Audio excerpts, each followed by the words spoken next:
ପରବର୍ତ୍ତୀ କବିତା ମହିଷୀର ମୃତ୍ୟୁ। କବି ରାଜେନ୍ଦ୍ର କିଶୋର ପଣ୍ଡା। ତୁ ତ ମୟୂର ନୁହୁଁ ଯେ ତୋ ପିଠିରେ ବସି ସ୍କନ୍ଧ କୁମାର ଆସିବେ ସୌର୍ଯ୍ୟ ଆଉ ସୌନ୍ଦର୍ଯ୍ୟର ଜ୍ୟୋତି ଖେଳାଇ। ତୁ ବା କୋଉ ଗୁଣ୍ଡୁଚି ଯେ ଯୋଗ୍ୟ ହେବୁ ପୁରୁଷୋତ୍ତମର ଆଉଁସା ପାଇବା ପାଇଁ। ପଦ୍ମାବତୀ ଡଉଲ ଗାଈଟିଏ ତୁ ନୁହୁଁ ଯେ କିଶୋର ବନମାଳୀ ଚରାଇ ନେବେ ବନକୁ। କି ବସୁଧା ସେଇ ରୂପରେ କାନ୍ଦିବ ମା ମା ଦିଶିବ କ୍ଷୀର ବୁହାଇ ଦବ କନ୍ଦାଇ କୁରୁଳାଇ ଯିବ ବିମୋହିତ ଜଗଜ୍ଜନକୁ। ନିଶ୍ଚଳ ନିଶବ୍ଦ ତୁ ଗୋଟିଏ ମଇଁଷି କର୍କଶ କଳା କିଟିକିଟି ଦେହ ଟାଆଁସା ରୁଢ଼ିଆ ପିଠି ଉପର ଘାଆରେ ଛଟ୍ ଛଟ୍ ଜିଜିବିସାର ଅଂଶେଇ ଗାଡ଼ିଆର ପଥର ଉପରେ ମୁହଁ ଥାପି ଆଣ୍ଠୁ ଆଣି ପଙ୍କ ପାଣିରେ ଦରବୁଢ଼ା ଶୋଇ ରହି ଏମିତି ଅନେଇ ଥାଉ ଦୂର ଦିଗନ୍ତ ଆଡ଼େ, ଯେମିତି ଏଇ ପୃଥିବୀ ପଲକପାତରେ ଧସିଗଲେ ବି କ୍ଷତି କିଛି ନାହିଁ ହଁ ଭରିବା ପରି କାହୁଁଟିଏ ଖୁମ୍ପେ ରହି ରହି।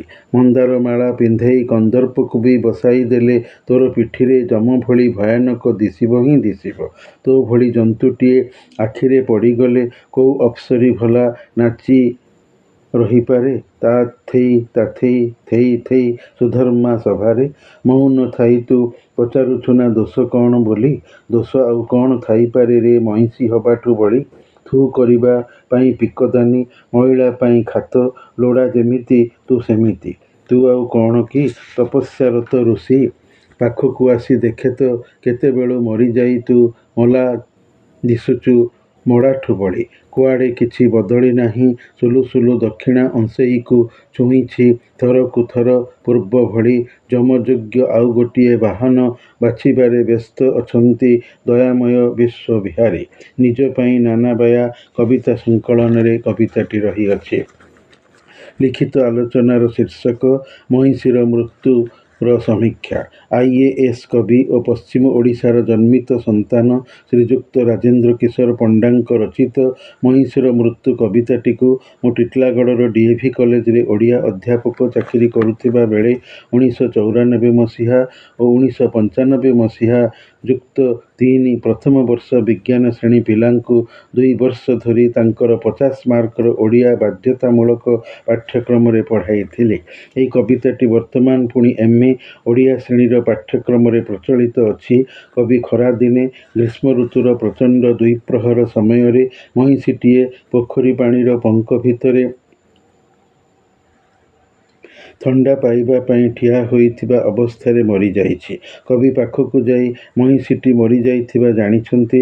ଦୂରରୁ ଥାଇ ଦେଖିବା ବେଳେ ଜାଣିପାରି ନଥିଲେ। ମହିଷୀର ପିଠି ଉପରେ କାଉଟିଏ ବସି ଟିଙ୍କ ଟୁଙ୍କୁଛି, ତାର ଥଣ୍ଟରେ ମାନେ ଖାଉଛି।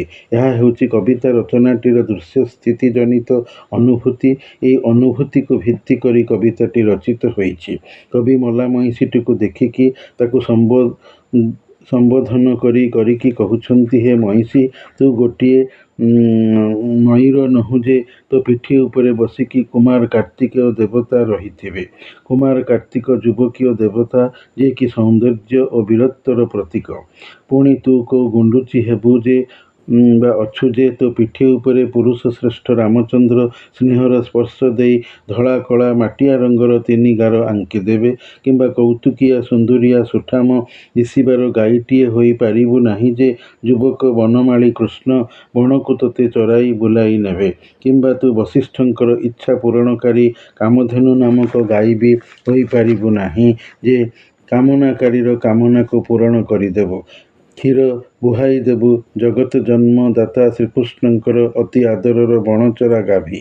ତୁ ନୀରବ ଚଳତ୍ ଶକ୍ତିହୀନ ନିଶ୍ଚଳ ଏକ ମହିଷୀ ମାତ୍ର। ତୋ ଦେହର ରଙ୍ଗ ତ୍ରିପଣ୍ଡ କଳା, ରୁଢ଼ିଆ ଟାଆଁସିଆ, ଆବୁଡ଼ା ଖାବୁଡ଼ା, ପିଠି ଉଚ୍ଚ ନୀଚ। ମାନେ ତୁ ଏକ କୁତ୍ସିତ ଅସୁନ୍ଦରିଆ ଜୀବ। ତୋ ପିଠିରେ କ୍ଷତ ଘା ହୋଇଥିବାରେ ପୋକ ବସିଛନ୍ତି। ଛୋଟ ପୋଖରୀ ଗାଡ଼ିଆ ଭିତରେ ଥିବା ପଥର ଉପରେ ମୁଣ୍ଡ ରଖି ଅଧା ଦେହକୁ ପୋଖରୀ ପଙ୍କରେ ବୁଡ଼ାଇ ଠିଆ ହୋଇଛୁ। ତୁ ନିର୍ବିକାର ଆଖିରେ ଦୁନିଆକୁ ଚାହୁଁଛୁ ଏଭଳି ଭାବରେ ଯେ ସତେ ଯେମିତି ଦୁନିଆର କ୍ଷୟକ୍ଷତିରେ ତୋର କିଛି ଯାଏ ଆସେ ନାହିଁ। ତୋ ପିଠି ଉପରେ କାଉଟିଏ ଠିଆ ହୋଇ ରହି ତୋତେ ଖୁମ୍ପୁଛି, ଅଥଚ ତୋର କିଛି ପ୍ରତିକ୍ରିୟା ନାହିଁ। କାଉକୁ ତଡ଼ି ବି ଦେଉନାହୁଁ। ତୁ ଯମଙ୍କର ବାହନ। ଯମ ମୃତ୍ୟୁର ଦେବତା ବୋଲି ଭୟଙ୍କର। ଆଉ ତୁ ବି ତାଙ୍କ ବାହନ ବୋଲି କଦାକାର ରୂପ ପାଇଁକି ଭୟଙ୍କର ଦିଶିଥାଉ।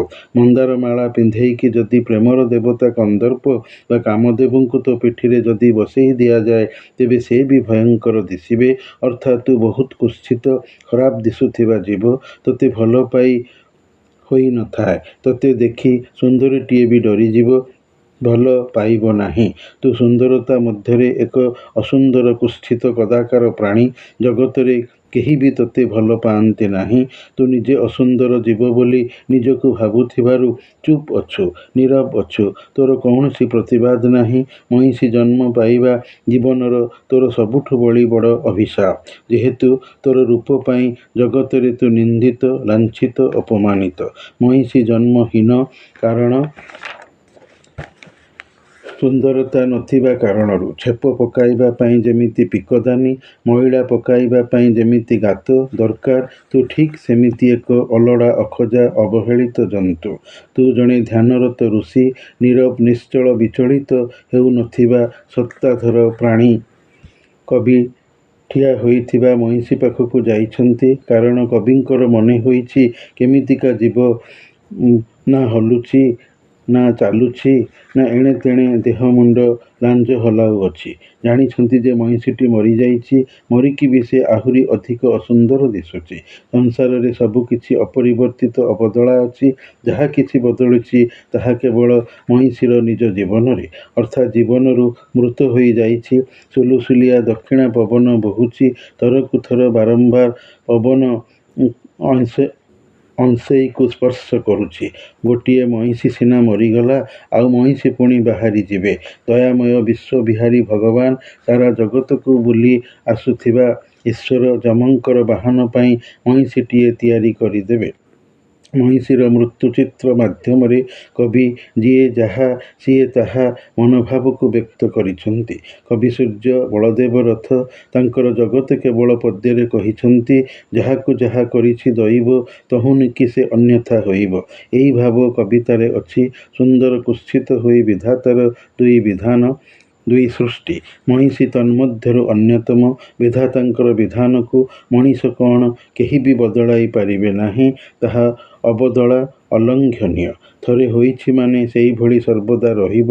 ଏହା ହିଁ କବିତାଟିର ନିହିତ ବାର୍ତ୍ତା।